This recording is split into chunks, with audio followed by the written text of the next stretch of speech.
하나님 말씀은 예레미야 애가 3장 17절부터 보겠습니다.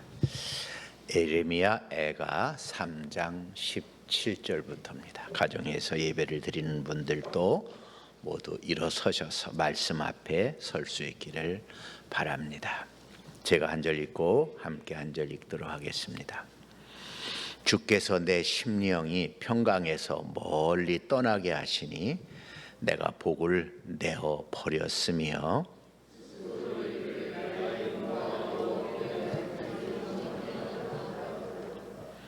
내 고초와 재난 곧 쑥과 담즙을 기억하소서.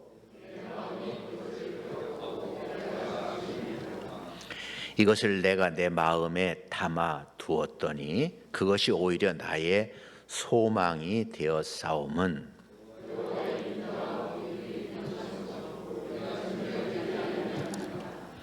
이것들이 아침마다 새로우니 주의 성실하심이 크시도소이다.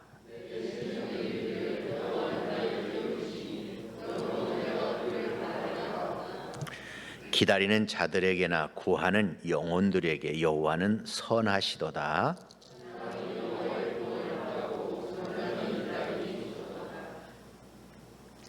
사람은 젊었을 때에 멍에를 매는 것이 좋으니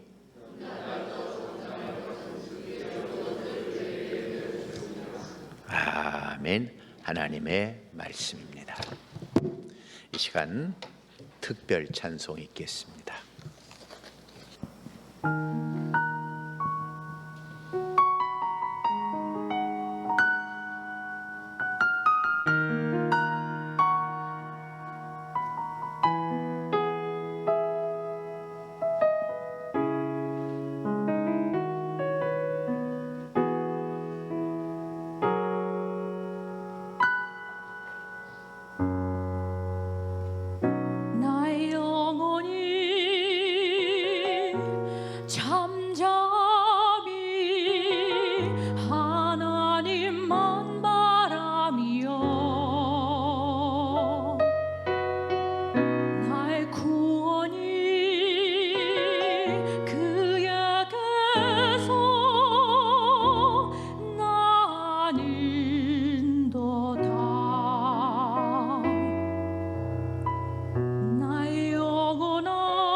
주만이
내 힘의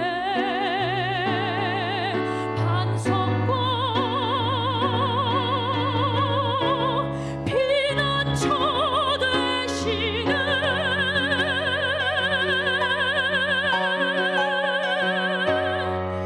오직 주만이 나의 반석, 나의 구원이시니.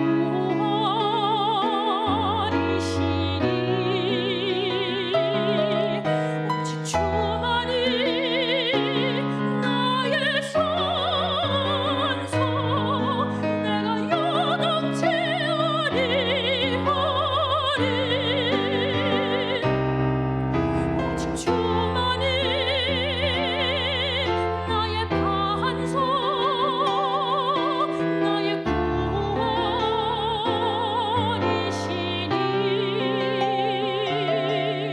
오직 주만이 나의 선서,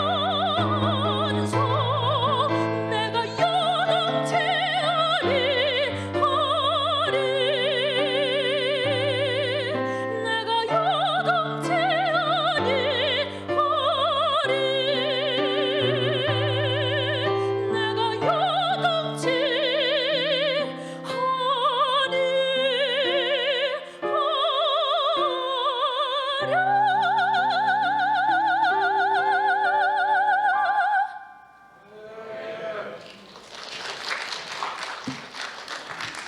감사합니다.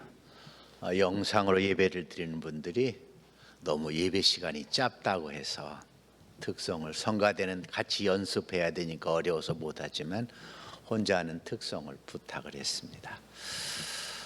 얼마나 어려우십니까?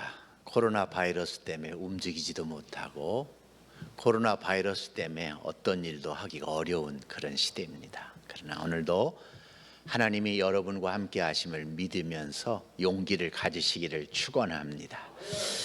옆 사람에게 쳐다만 보시고 우리 그렇게 한번 얘기 나눠볼까요? 얼마나 어려우세요? 믿음 안에 힘내십시다. 아멘. 오늘 본문의 제목을 환경을 뛰어넘는 희망이라 그렇게 정했습니다. 예레미야가 살고 있던 시대에 이스라엘은 참 어려운 시대를 살았죠. 하나님께 범죄하고 타락했기 때문에 하나님께서는 BC 586년 이스라엘이 바벨론에게 완전히 멸망하게 허락하셨습니다. 그래서 예레미야는 폐허가 된 그 조국을 바라보는 거예요.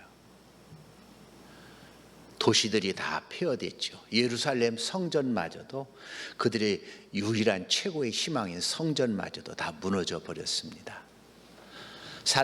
많은 사람들은 죽임을 당했고 그리고 포로로 끌려갔습니다.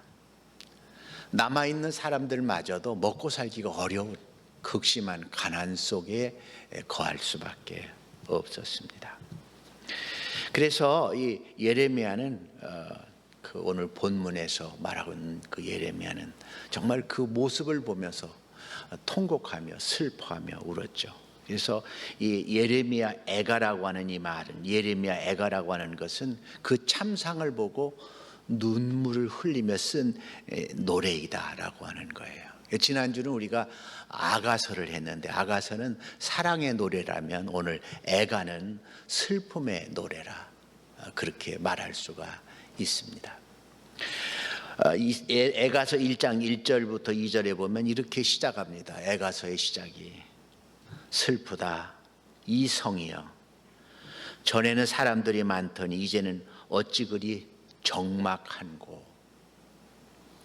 전에는 열국 중에서 크던 자가 이제는 과부같이 되었고, 전에는 열방 중에 공주였던 자가 이제는 강제 노동하는 자가 되었구나. 밤에는 슬피 우니 눈물이 뺨에 흐르며 라고 그렇게 시작을 합니다. 그리고 1장 16절에는 이렇게 말합니다. 이로 말미암아 내가 우니 내 눈에 눈물이 물같이 흐르며 라고 그렇게 표현하고 있고, 2장 11절 12절에는 내 눈에 눈물이 상하여 내 창자가 끊어지며 내 간이 땅에 쏟아졌으니 라고 말합니다. 이건 얼마나 슬펐으면 이렇게 그 노래로 표현을 했겠습니까? 그런데 애가서는 슬픔의 노래지만 그러나 슬픔만이 있는 것이 아니라 그 슬픔 속에 소망이 있음을 말하고 있습니다.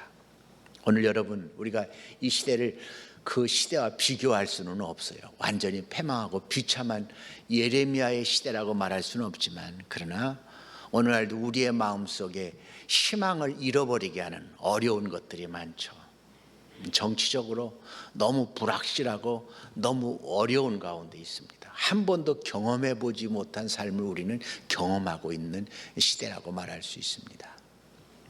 그로 인해서 경제적으로는 심각한 어려움이 있는데 더욱이 겹쳐서 코로나 바이러스로 인해서 정말 우리가 살지 죽을지 모른다라고 하는 불안감 속에서 바이러스에 걸리지 않으려고 애쓰고 있고, 또 사업이 되지 않아서 얼마나 어려운지 모르는 가운데 있는데, 세계가 이 대한민국 경제를 보기를 올해 성장률이 심각하면 0%가 될 수도 있다라고 그렇게 말하고 있습니다. 얼마나 어려운지 모릅니다.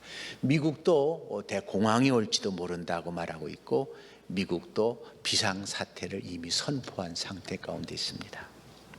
우리가 이러한 시대 속에서 예레미야가 슬픔 중에 본 희망을 볼 수 있기를 주님의 이름으로 축원합니다. 이런 모든 환경을 뛰어넘을 수 있는 희망을 우리가 보고 가질 수 있기를 주님의 이름으로 축원합니다. 우리가 본문 속에서 먼저 볼 수 있는 것은 한번 따라서 해볼까요? 환경 속에 푹 파묻히면 절망할 수밖에 없습니다. 우리가 17절부터 19절까지 같이 한번 읽어보도록 하겠습니다. 주께서 내 심령이 평강에서 멀리 떠나게 하시니 내가 복을 내버렸으며 스스로 이르기를 나의 힘과 여호와께 된 내 소망이 끊어졌다 하였도다. 내 고초와 재난 곧 쑥과 담즙을 기억하소서. 이 말은요, 이스라엘이 패망이 바벨론에게 패망한 모습이 정말 비참한 모습이 되었다는 것이죠. 그래서 여기 보면 주께서 내 심령이 평강에서 멀리 떠나게 하셨다라고 하는 말, 그러니까 주께서 내 심령이 평강에서 멀리 떠나게 하셨다는 말은 이스라엘이 범죄함으로 하나님이 평안에서 멀어지게 하셨다는 것입니다.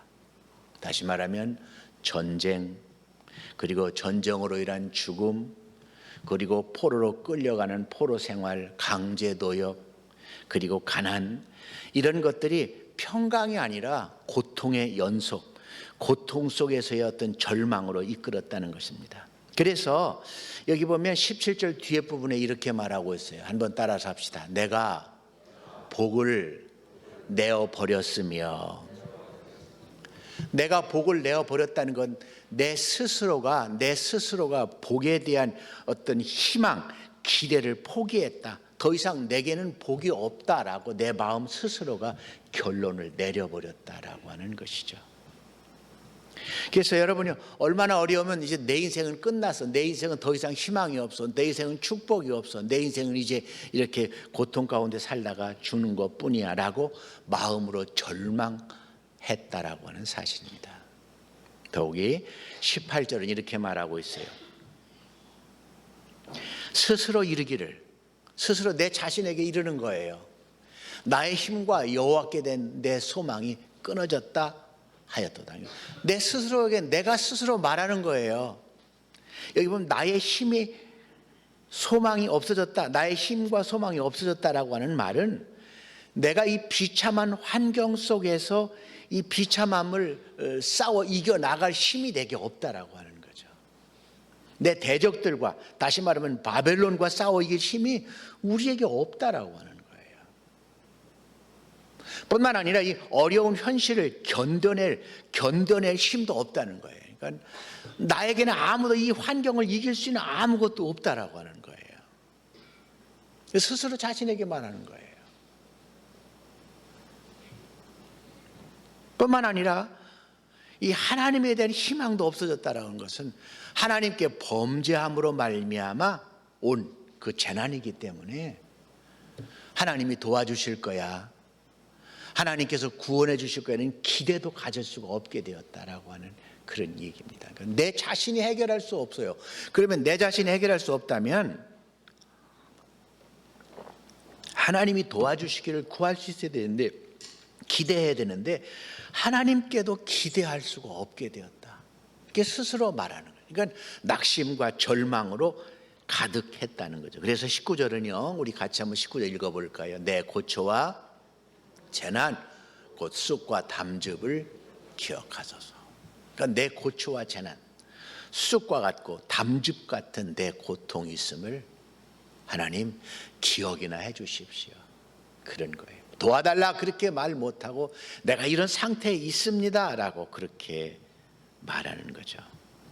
여러분, 우리가 이제 알아야 될 것은요, 정말 어려운 환경 속에 푹 빠져버리면 더 이상 희망을 가질 수가 없게 됩니다.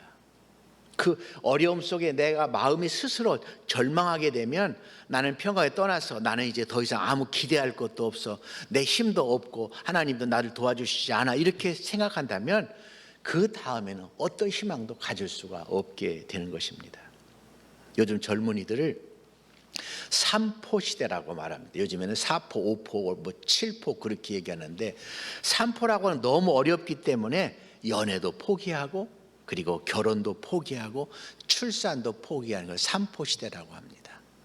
그럼 어른들은 어떻습니까? 어른들은 괜찮습니까? 어른도 마찬가지 힘듭니다.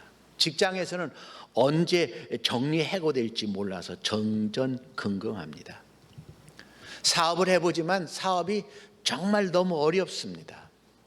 문을 닫는 가게들이 즐비하게 늘어나고 있습니다. 종로에 있는 가게들도요, 요즘에는 50%도 손님이 오지 않는다고 합니다. 안 열 수도 없고 열 수도 없고 그런 상황 속에 있죠. 또 이제 긴 세월을 사는 이제 100세 시대가 됐는데, 100세 시대의 문제점이 뭡니까? 오래 살긴 하는데 어떻게 건강하게 살지, 살면서 어떻게 건강을 지켜나갈지 염려가 되는 것뿐입니다. 뿐만 아니라 그 긴 세월 뭘 가지고 먹고 살아야 되는지 정말 심각한 어려움이 우리에게 있습니다. 아까도 얘기했지만 비상사태를 선포하는 나라들이 많고 0%의 성장률이, 관광 항공은요, 비행기가 타는 사람들이 거의 없어요. 관광객이 없습니다. 뭐 제로 상태라고 그렇게 말하고 있어요.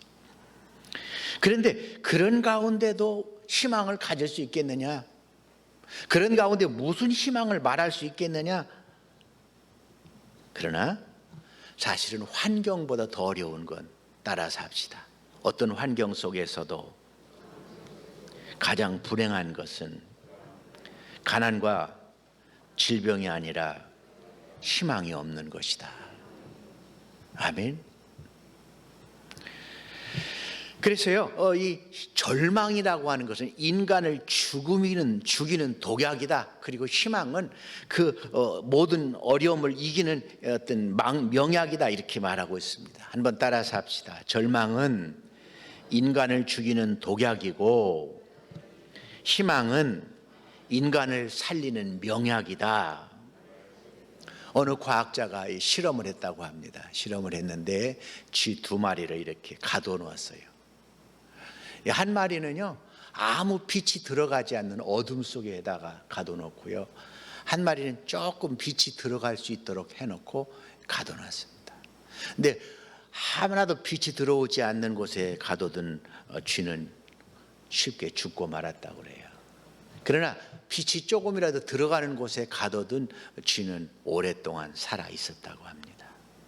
다시 말하면 아무 희망이 없다고 생각되면 스스로 체념 속에서 오래 살 수 없다라고 하는 사실입니다.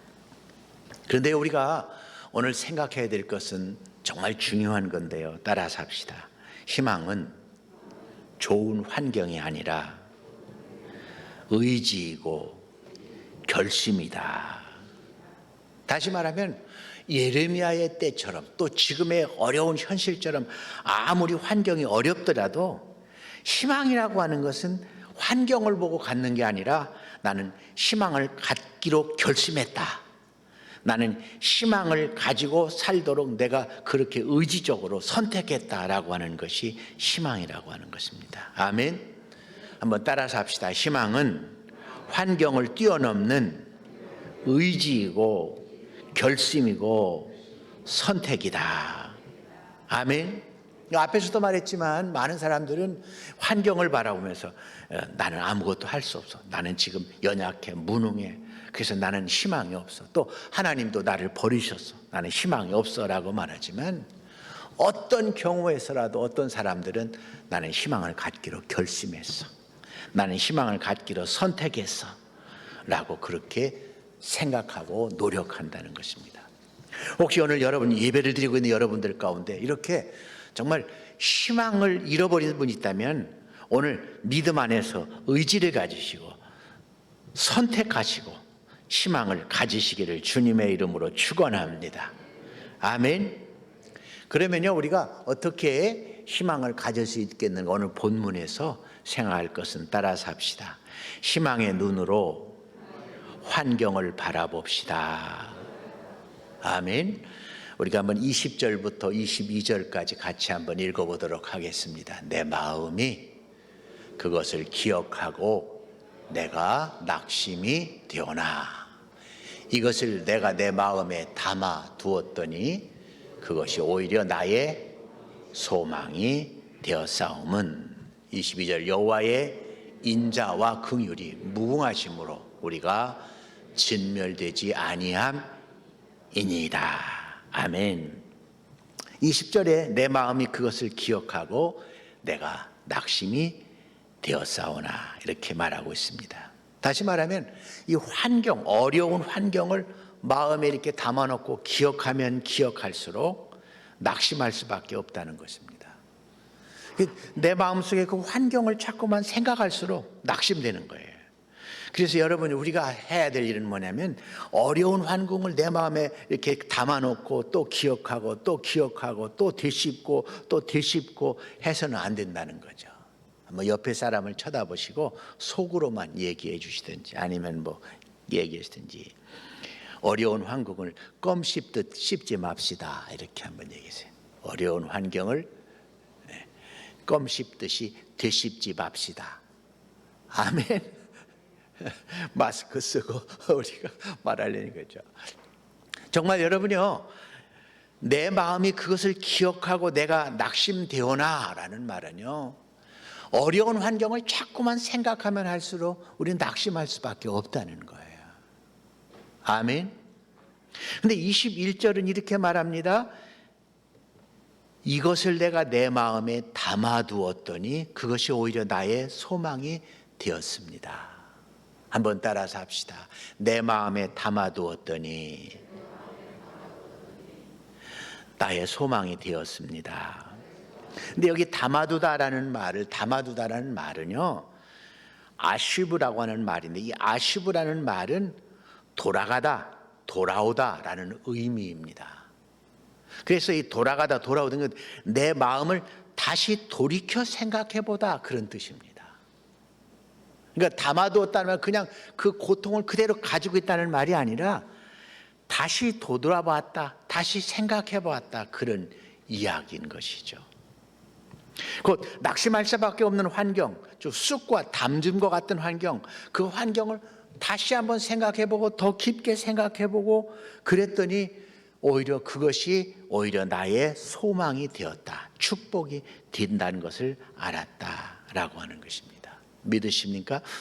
여러분 그러므로 여러분 지금 우리에게 당해진 여러 가지 형편으로 그냥 반복해 기억하는 것이 아니라 되돌이켜 생각해보고 더 깊이 생각해 볼 수 있는 믿음의 사람이 되시기를 주님의 이름으로 축원합니다.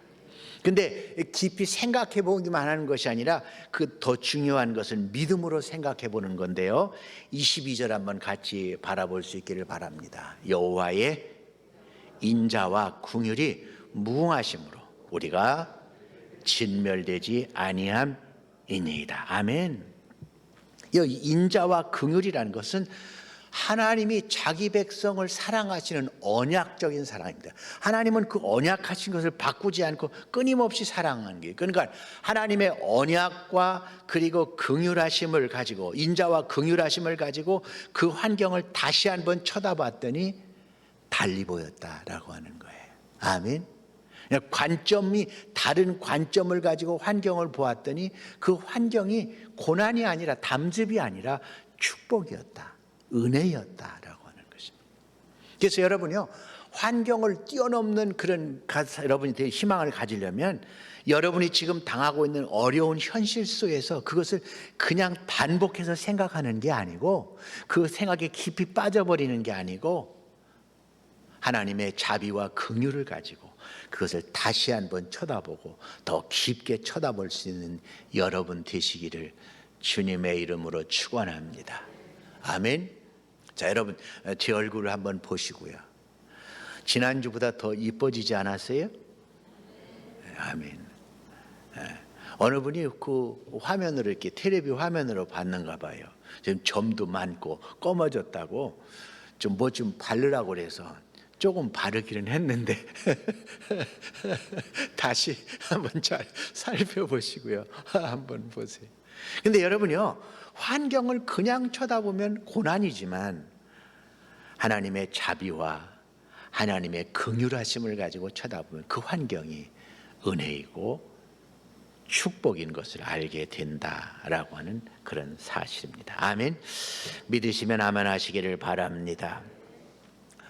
이스라엘이 범죄함에도 불구하고 이스라엘을 여전히 그 언약하신 대로 사랑하시고, 너는 내 백성이야, 내가 너를 사랑하고 축복해 라고 하는 그 언약적인 사랑을 가지고 받아보니까 그 고난은 새롭게 하시는 하나님의 채찍이고 징계일 뿐이지 그것이 망하게 하지 않는다는 것입니다. 믿으시면 아멘 하시기를 바랍니다. 시편 42편 5절에서 내 영혼아, 내가 어찌하여 낙심하며 어찌하여 내 속에서 불안해하는가? 너는 하나님께 소망을 두라. 그가 나타나 도우심으로 말미암아 내가 여전히 찬송하리로다. 그렇게 말하고 있습니다. 노예선의 선장이었다가 그 죄를 회개하고 나중에는 목사님이 되셨던 존 뉴턴이라는 사람은 어메이징 그레이스라는 나 같은 죄인 살리신 찬송을 그가 썼는데요, 그는 이런 고백을 했어요. 그리스도인의 사전에는 절망이라는 단어가 없습니다. 좀 아멘이라도 해주세요. 그리스도인의 사전에는 절망이라는 단어가 없습니다. 세상이 절망의 시대라고 말할지라도 우리는 희망을 노래할 수 있어야 합니다. 아멘. 예레미야의 애가라고 하는 건 슬픔의 노래라는 말이지만 그것은 슬픔 속에서 오히려 하나님의 희망을 노래하고 있는 줄로 믿습니다. 인자와 긍휼이 풍성하신 하나님의 손에서, 하나님의 그 시각에서, 하나님의 관점에서 그 환경을 보면서 희망의 노래를 하고, 그 희망의 노래를 내가 아니라 또 절망하고 있는 사람들에게 불러주고 있는 것이 예레미야 애가인 것입니다. 왜냐? 하나님은 어떤 상황 속에서 변하지 않는 절대 희망이시기 때문입니다. 우리가 죽는다 할지라도 그리스도인들에게는 죽음 앞에서도 절망이 없습니다. 왜냐하면 죽어서도 천국에 가기 때문인 줄로 믿습니다. 특별히 이 사순절에 우리가 생각해야 될 것은 주님은 우리의 모든 죄와 저주를 짊어지고 십자가의 고난의 길을 가셨기 때문에 죄인임에도 불구하고 우리는 주님 안에서 희망을 가질 수 있음을 믿으면서 하나님의 은혜 속에 있기를 주님의 이름으로 축원합니다. 아멘. 몰트만이라고 하는 사람은 독일의 신학자인데요, 그는 희망의 신앙이라고 하는 책을 썼습니다. 희망의 신학이라고 하는.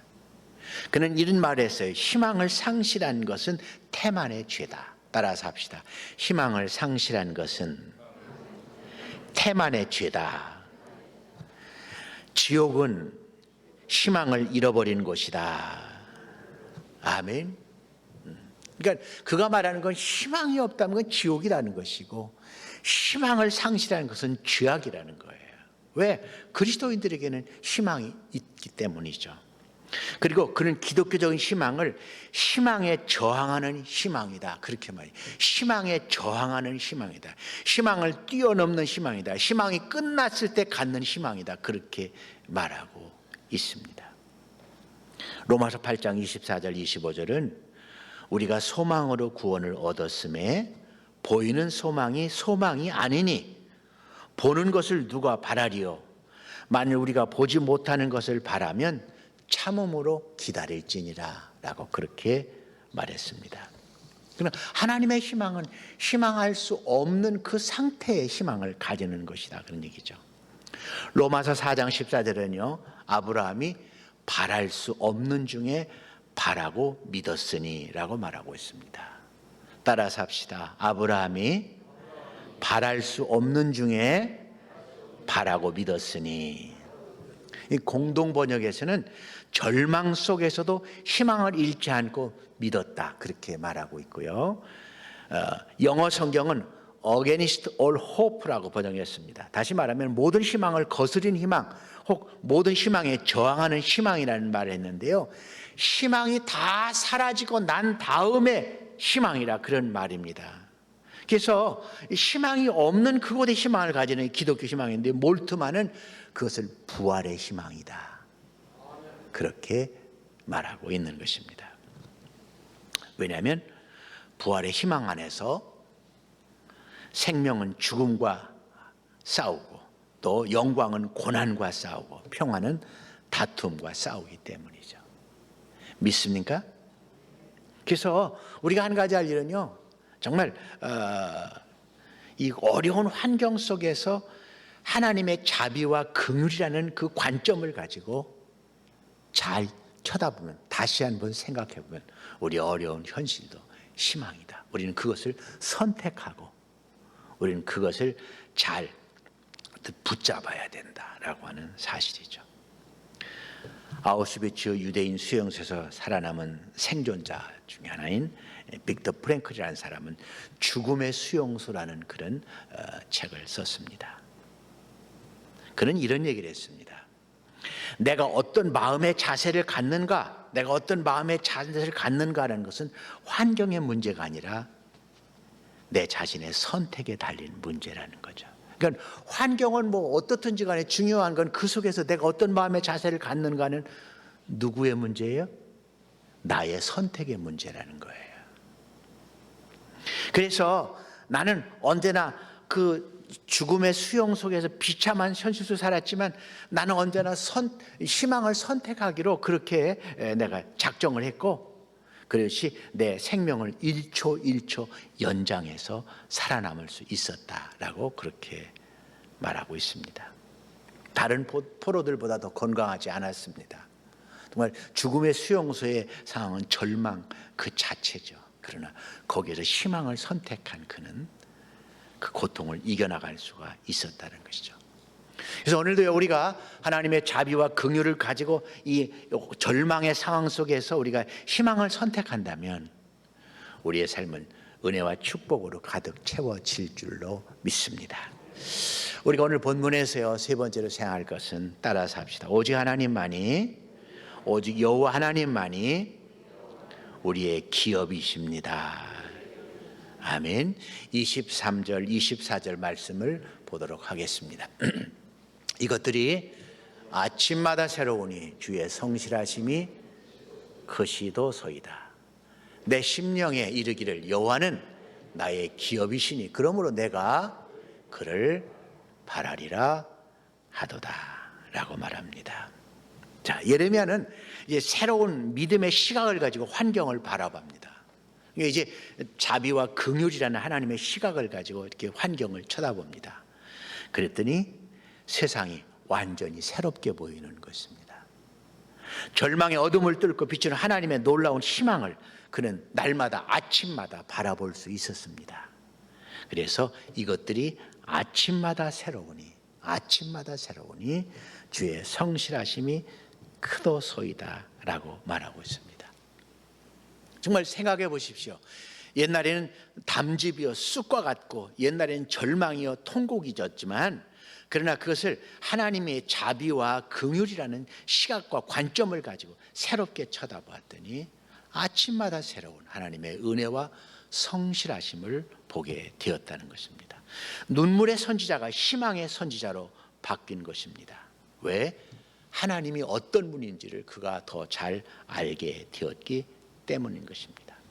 여러분, 이 사순절에 정말 우리를 위해서 예수 그리스도를 보내신 그 하나님의 사랑을 더 다시 한번 그 관점을 가지고 우리를 바라볼 수 있다면 우리는 하나님 안에서 더 용기와 희망을 가지고 살 줄로 믿습니다.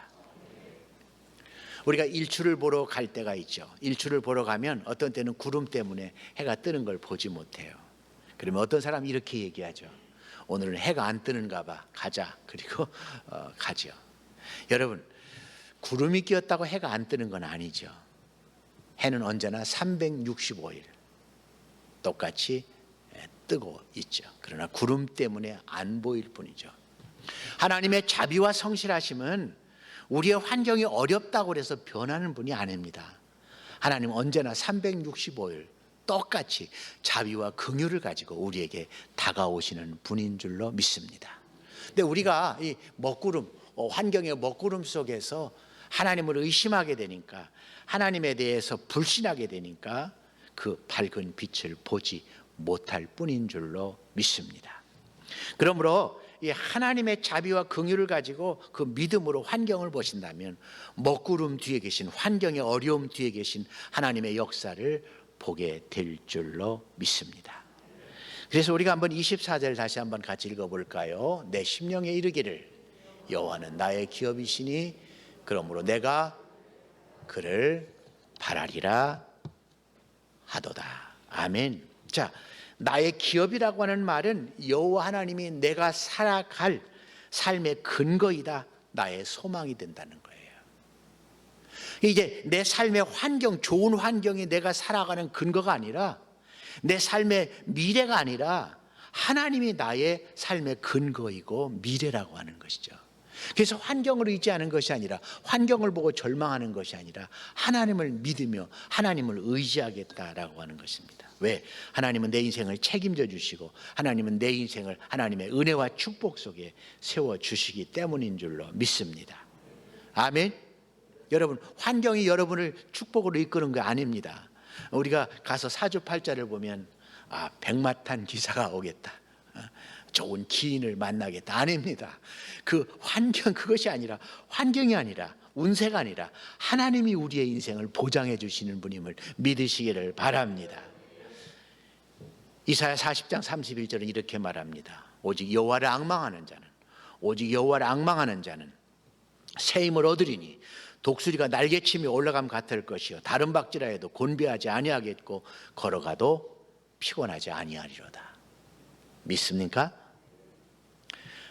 프랭클린 루스벨트는 한창 정치인으로 성장하고 이름을 날려갈 39세 때에 소아마비로 인해서 하루아침에 휠체어를 타는 신세가 되었습니다. 낙심하고 절망하게 되었죠. 내 정치 인생은, 내 인생은 다 끝이 나는 것인가. 그런데 그의 아내가 신실한 크리스천이었습니다. 그래서 하나님을 바라보도록, 하나님 안에 희망을 갖도록 늘 계속 옆에서 격려했죠. 당신은 일어설 수 있다. 당신의 인생은 새롭게 될 수 있다. 그런 그 믿음의 위로와 그 본인의 노력, 희망 속에서 12년 후에 대통령으로 당선되죠. 그런데요, 그는 그 자기의 그 장애의 시련을 이겨나갔을 뿐만 아니라 어떤 시련도 이겨나가는 위대한 대통령으로 바뀌어졌습니다. 그래서 루스벨트는 대통령이 된 다음에요, 그 가장 어려운 시대에 경제 대공황이 미국에 왔지만 뉴딜 정책이라는 정책을 통해서 경제 공황을 이길 수 있도록 하죠. 뿐만 아니라 그의 시대에 2차 세계대전이 있었는데 그 2차 세계대전을 잘 승리로 이끄는 주역이 되기도 했죠. 특별히 좋은 예화가 있는데요. 그 뭐라 할까요? 노르만디 상륙 작전은 참 어려운 그런 작전이었다고 그래요. 성공할 수 있을지 아니면 실패할지 참 위기의 작전이었는데 2차 대전 때. 그런데 루스벨트는요 그때 집무실에 들어가서 17시간 동안 기도만 했다고 합니다. 그러니까 자기가 자신의 인생을 믿음으로 잘 극복했을 뿐만 아니라 그런 대통령이 되어서 나라와 세계 2차 대전이라고 하는 전쟁을 놀라운 희망으로 바꾼 대통령이 될 수 있었습니다. 우리도 그렇게 될 수 있음을 믿으시기를 바랍니다. 기도할 때 하나님을 의지할 때 얼마든지 그렇게 될 수 있습니다. 하나님이 우리의 기업이십니다. 우리 한번 옆에 사람을 보시고 얘기해 주세요. 하나님이 기업이십니다. 환경을 쳐다보지 말고 하나님을 의지합시다. 아멘. 제가 오늘은 시간이 짧다고 설교를 길게 해버리고 말았는데 그래도 설교를 길게 합시다. 중요한 마지막 내용은요, 우리가 환경을 극복하는 희망을 가지려면 따라서 합시다. 잠잠히 고난을 통과해야 합니다. 25절부터 27절까지 한번 같이 볼 수 있기를 바랍니다. 기다리는 자들에게나 구하는 영혼들에게 여호와는 선하시도다. 사람이 여호와의 구원을 바라고 잠잠히 기다림이 좋도다. 사람은 젊었을 때에 멍에를 매는 것이 좋으니. 아멘. 거기까지만 보겠습니다. 자, 여러분, 극심한 어려움 속에서 우리의 기업이 되시는 여호와를 의지하려면, 도움을 받으려면 어떻게 해야 되느냐? 25절에 기다리는 자들에게나 구하는 영혼들에게 여호와는 선하시도다라고 말합니다. 절망하고 낙심하는 에게 선한 것이 아니라는 거예요. 하나님을 떠나서 제멋대로 사는 이들에게 하나님은 선한 분이 아니라는 거예요. 하나님을 의지하며 하나님을 믿으면서 잠잠히 기다리고 하나님 앞에 간구하는 그들에게 하나님은 선하시다라고 하는 것입니다. 아멘. 그래서 여러분, 우리가 어려운 환경 속에서 낙심하고 절망하고 원망하고 불평하고 이렇게 하지 말고 믿고 하나님을 믿고 기다리면서 기도하는 사람이 돼야만 한다는 것입니다. 아멘. 예레미야 33장 3절에 너는 내게 부르짖으라 내가 내게 응답하겠고 내가 알지 못하는 크고 은밀한 일을 내게 보이리라 라고 말씀하고 있습니다. 세상 사람들은 인간적인 의지로 희망을 노래합니다. 그러나 인간적인 의지로 희망을 노래하는 사람들은 극심한 상황이 되면 여지없이 무너져 버릴 수밖에 없습니다. 한때 희망 전도사로 불리던 분이 자살을 해버리고 말았죠. 그러니요, 평소 밥은 굶어도 희망은 굶지 말자고 사람들에게 외쳤지만 자기가 중한 질병에 걸리게 되니까 그 엄습해오는 절망 속에서 극단적인 행동을 하고 말았습니다. 그런데 여러분, 중요한 건 여호와 하나님의 구원을 바라고 잠잠히 기다리는 사람이 그 속에서 희망을 가질 수 있다는 거죠. 아멘. 자, 현재 우리의 삶이 아무리 어려워도 하나님을 의지하고 기다리는 거예요. 참고 기다리는 거예요. 하나님 앞에 기도하는 거예요.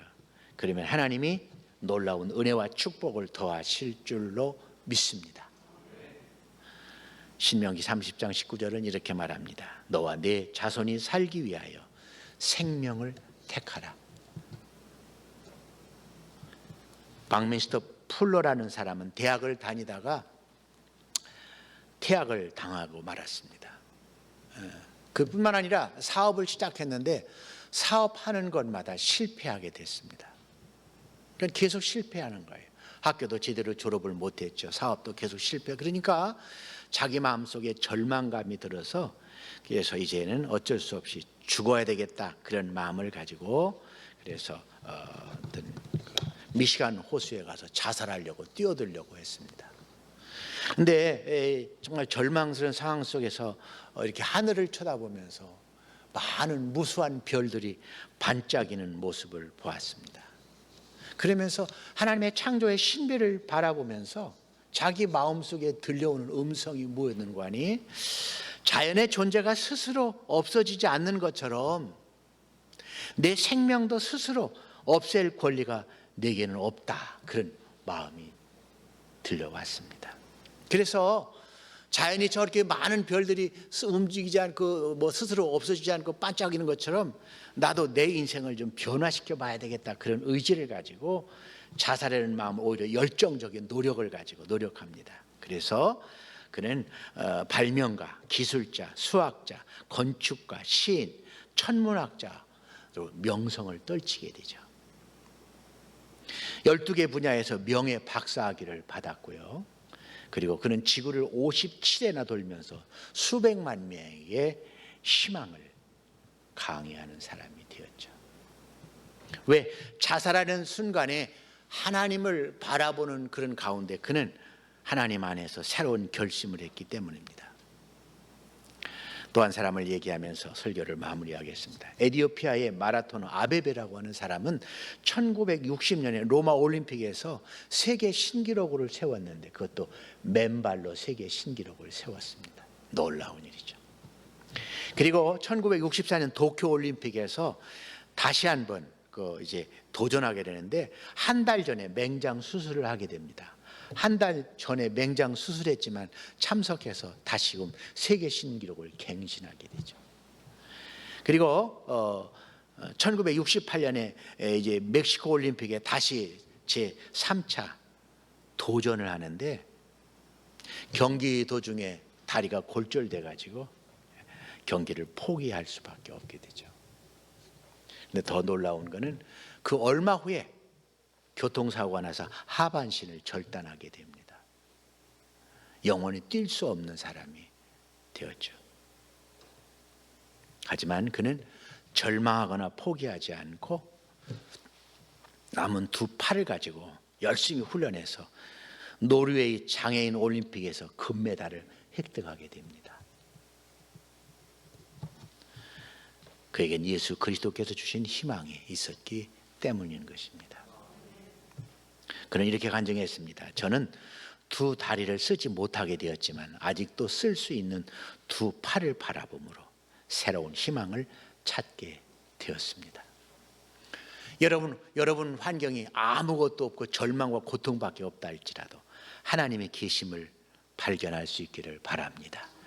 자비와 긍휼이 언제나 우리를 사랑으로 감싸고 있음을 믿으시기를 바랍니다. 그 하나님을 의지함으로 여러분의 절망이 희망이 되고 고통이 축복이 되시기를 축원합니다. 기도하겠습니다. 하나님, 어려움 속에서도 하나님 앞에 예배드릴 수 있게 하심을 감사합니다. 슬픔 속에 하나님의 소망을 예레미야가 노래했던 것처럼 우리의 슬픔 속에서 그 슬픔을 뛰어넘는 희망을 가지는 이 아침 되게 해 주시옵소서. 예수님의 이름으로 기도하옵나이다. 아멘.